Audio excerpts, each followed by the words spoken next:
Oui, je vous le déclare, c'est la vérité. Vous verrez le ciel ouvert et les anges de Dieu monter et descendre au-dessus du Fils de l'homme. Jean chapitre 1, verset 51. En quoi cette déclaration du Christ nous concerne-t-elle?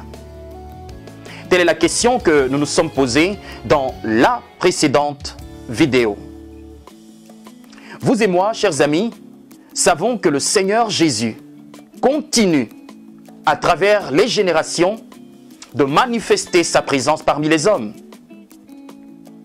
Malgré son ascension à la droite du Père, Jésus demeure le même, hier, aujourd'hui et éternellement, avec les mêmes dispositions que celles dont la Bible témoigne.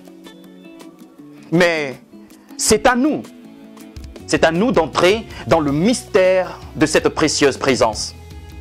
Nous avons la responsabilité et le devoir de nous disposer en vue d'actualiser la présence du Christ dans le monde et plus particulièrement dans notre milieu le plus proche.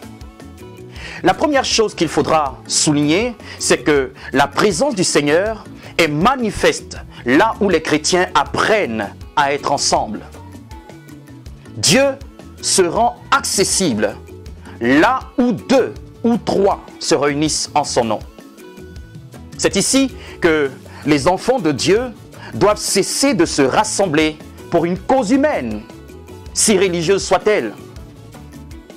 Nous devons nous rassembler au nom de Jésus pour poursuivre la cause de Dieu et non la cause d'un homme. Nous devons apprendre à briser les murs de séparation que les doctrines, que les dénominations et les cultures religieuses ont érigées pour finalement apprendre à agir ensemble. La Bible dit dans le psaume numéro 133, vers 1 à 3, ceci. « Voici, oh, qu'il est agréable, qu'il est doux pour des frères de demeurer ensemble. C'est comme l'huile précieuse qui, répandue sur la tête, descend sur la barbe d'Aaron, qui descend sur le bord de ses vêtements. C'est comme la rosée de l'Hermon qui descend sur les montagnes de Sion, car c'est là que l'Éternel envoie la bénédiction, la vie pour l'éternité. » Je rappelle, c'est dans le psaume numéro 133, vers 1 à 3.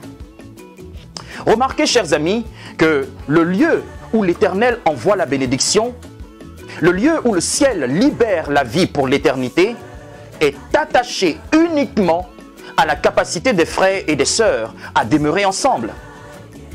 C'est en cet endroit et nulle part ailleurs que l'huile précieuse et la rosée de l'Hermon descendent. Vous voyez, les chrétiens doivent plus que toute autre chose apprendre à demeurer ensemble. Le Seigneur Jésus promet que si 2 d'entre nous s'accordent sur la terre pour demander une chose quelconque, elle leur sera accordée par son Père qui est dans les cieux. Car voyez-vous, il dit ceci, là où 2 ou 3 sont assemblés en mon nom, je suis au milieu d'eux.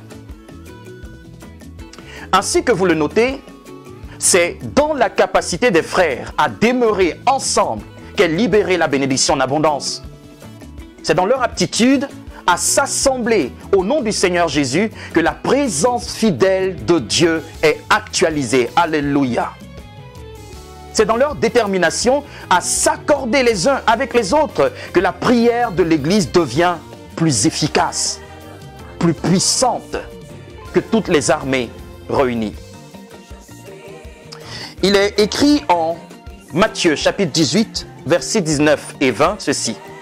« Je vous le dis en vérité, tout ce que vous lierez sur la terre sera lié dans le ciel, et tout ce que vous délierez sur la terre sera délié dans le ciel. Je vous dis encore que si 2 d'entre vous s'accordent sur la terre pour demander une chose quelconque, elle leur sera accordée par mon Père qui est dans les cieux. Car là où 2 ou 3 sont assemblés en mon nom, je suis au milieu d'eux. » Matthieu 18, versets 19 et 20. Vu l'importance de cette merveilleuse promesse, vous conviendrez avec moi, chers amis, qu'il n'y a pas de place pour une restriction quelconque. Autant que cela est possible, nous devons construire les duos ou les trios de la victoire à l'intérieur de nos églises locales et l'étendre à toutes les églises locales, à toutes les dénominations chrétiennes d'une nation, d'un continent et du monde entier. Voyez-vous, depuis Jésus, la présence de Dieu n'est plus essentiellement attachée à des lieux sacrés ou dits saints. Non, la présence de Dieu est attachée à des hommes et à des femmes qui apprennent à agir ensemble au nom du Christ pour le salut du monde. La seconde chose à relever porte sur la promesse de l'envoi du Saint-Esprit. La promesse de l'envoi du Saint-Esprit. Avant son ascension, le Seigneur Jésus dit ceci à ses disciples. Il leur dit, « Vous recevrez une puissance, le Saint-Esprit survenant sur vous, et vous serez mes témoins à Jérusalem, dans toute la Judée, dans la Samarie et jusqu'aux extrémités de la terre. » Vous voyez cela en Actes chapitre 1, verset 8. Et plus tard, le jour de la Pentecôte, donc, Simon-Pierre va tenter de convaincre la foule que ce qu'ils étaient en train de vivre n'était rien d'autre que l'accomplissement de la parole de l'Éternel. Il va leur dire ceci. Ces gens ne sont pas ivres comme vous le supposez, car c'est la 3e heure du jour. Mais c'est ici ce qui a été dit par le prophète Joël. Dans les derniers jours, dit Dieu, je répandrai de mon esprit sur toute chair. Vos fils et vos filles prophétiseront. Vos jeunes gens auront des visions et vos vieillards auront des songes. Oui, sur mes serviteurs et sur mes servantes, dans ces jours-là, je répandrai de mon esprit et ils prophétiseront. Je ferai paraître des prodiges en haut dans le ciel et des miracles en bas sur la terre. Du sang, du feu et une vapeur de fumée. Le soleil se changera en ténèbres et la lune en sang avant l'arrivée du jour du Seigneur, de ce jour grand et glorieux.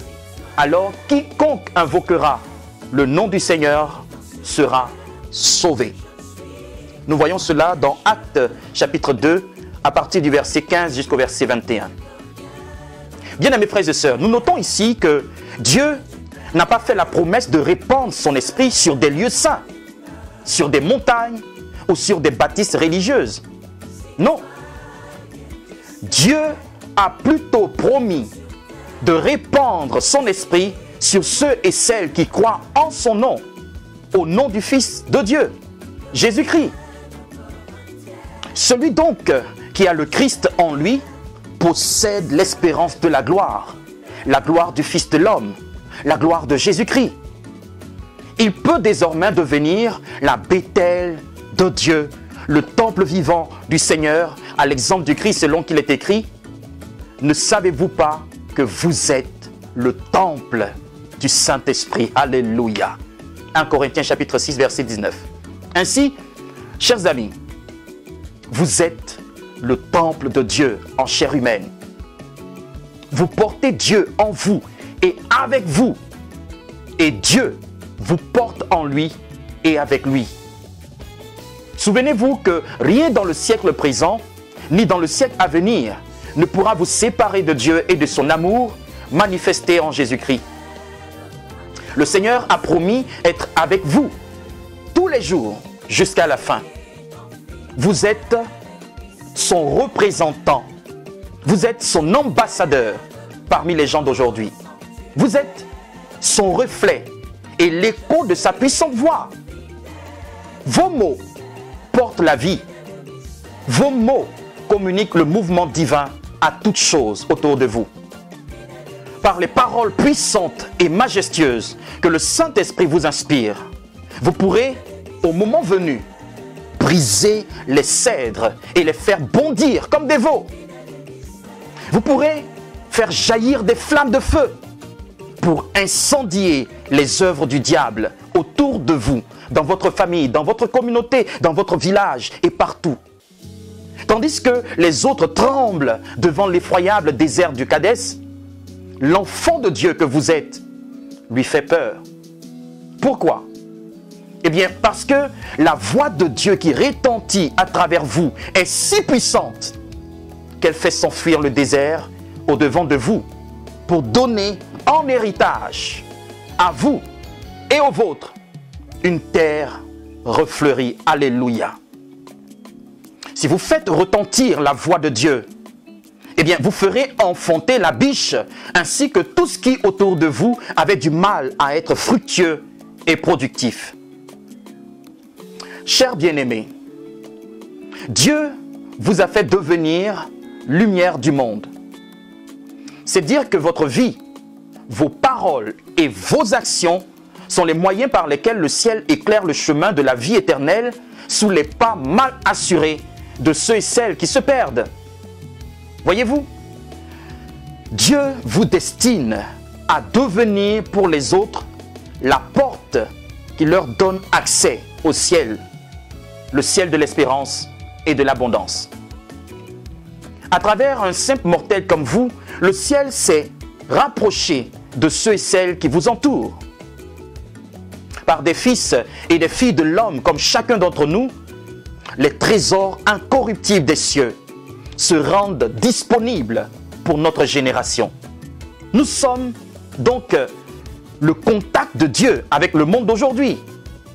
Nous sommes ceux et celles par qui peuvent monter vers les cieux les cris de détresse, les souffrances, les calamités, les frayeurs, les peines et les douleurs de nos compatriotes.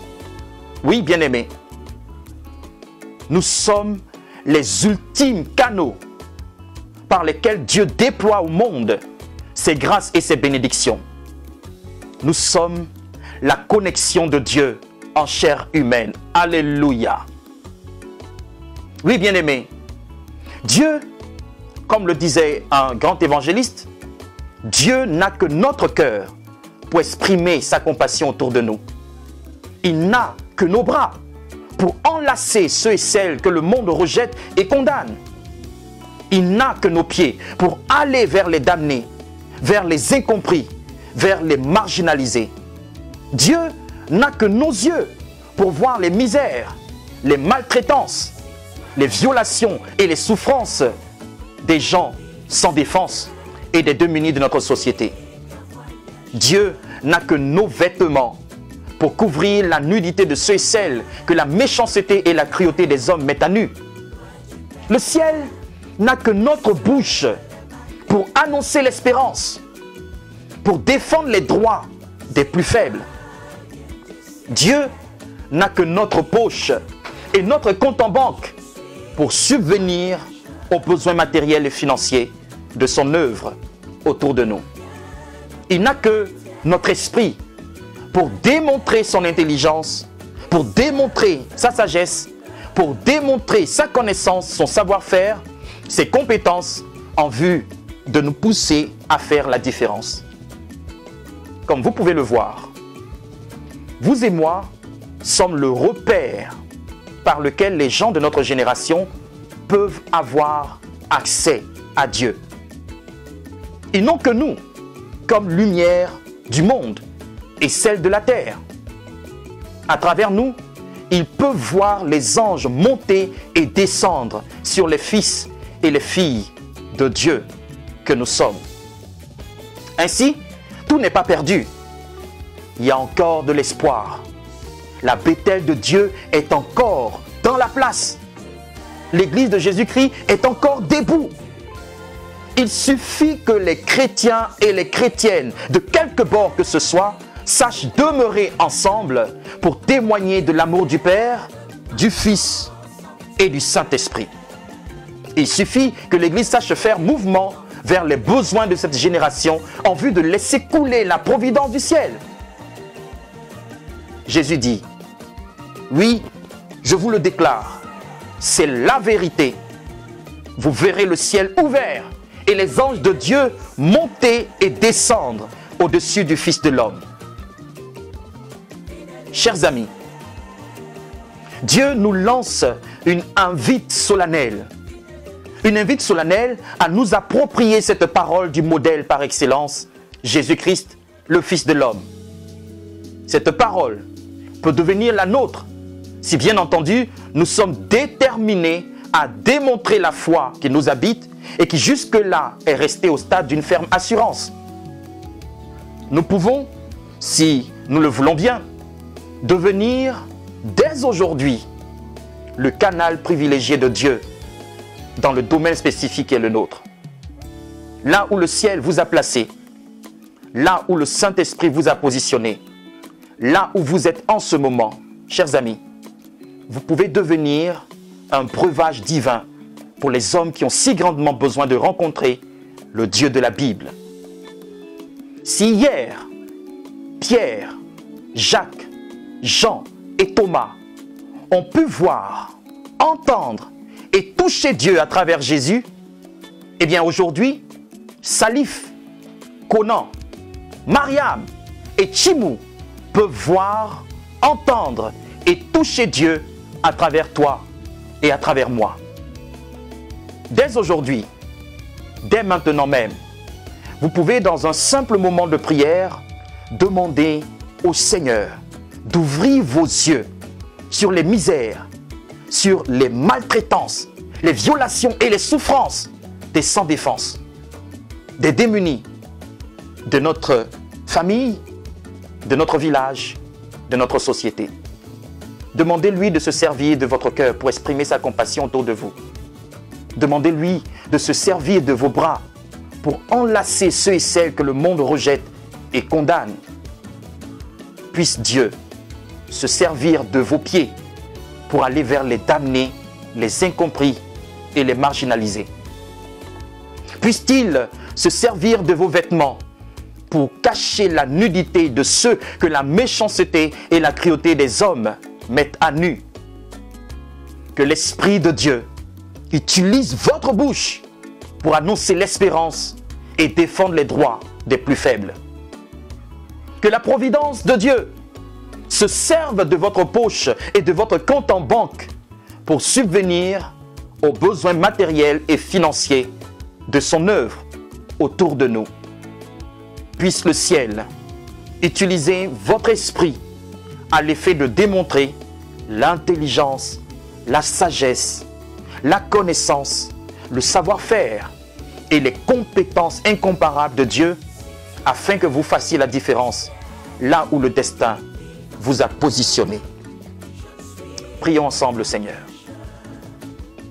Père, merci de faire de chacun de nous une porte d'espoir pour ce monde en perdition, une porte d'espérance pour ce monde qui s'égare. Fais-le dans le suprême et glorieux nom de Jésus. Amen et Amen.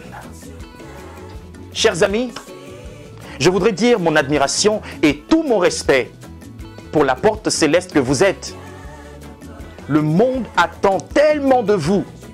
Et vous, vous savez que vous avez tant à lui offrir au nom de Jésus. Alors, ouvrez la porte. Ouvrez-vous et donnez aux autres ce que vous avez reçu de Dieu. Retrouvons-nous, si Dieu le veut, demain pour poursuivre notre échange de la semaine. Prenez soin de votre foi et shalom chez vous.